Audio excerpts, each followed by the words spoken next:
चौकोनी कुटुंब होतं आणि वडील काय करायचे मी मगाशी सांगितलं तसं वरच्या मजल्यावर जायचे, कडी लावायचे, त्या खोलीची प्रयोगशाळा केली होती त्या खोलीची आणि तिथे वेगवेगळे प्रयोग करायचे.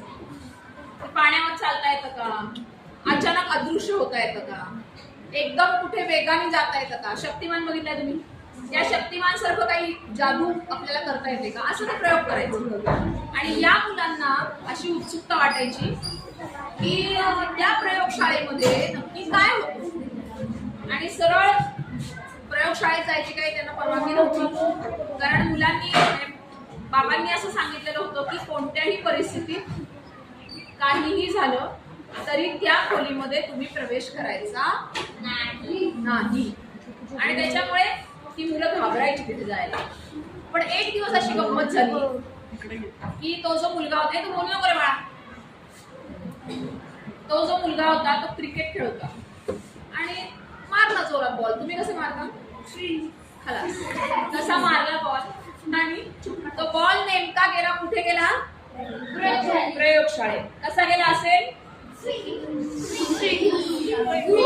नुसता गेला नाही, ती जी खिडकी होती ती फोडून आत गेला. आत गेले सत्यानच नाही, तर तो आत गेल्यानंतर आता तो आणायला तर पाहिजे, तर बाबा चिडतील. गेले दोघं जण धपक्या धपक्या मावलातली बहीण आणि भाऊ. नेहमी बहीण भाऊ एकसारखे असतात, मला माहितीये. भाऊ चुकला तर काय करते बहीण, त्याला मारते नाही, त्याच्या चुका लपवते आई बाबांपासून.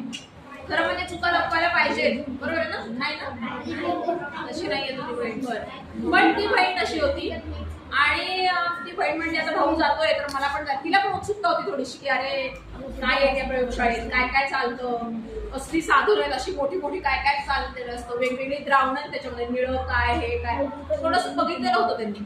आणि त्याच्यामुळे त्यांना असं वाटलं की दोघांना आपण जाऊन आता बघूया, बॉल आणायच्या निमित्ताने तरी आपल्याला तिथे जाता येईल.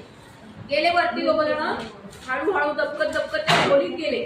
खरं म्हणजे त्या खोलीला होती कडी, पण तरी सुद्धा ते दबकत दबकत वरती गेले. कडी उघडली, बॉल बघितला, त्या एका यंत्राच्या पलीकडे बॉल पडलेला होता.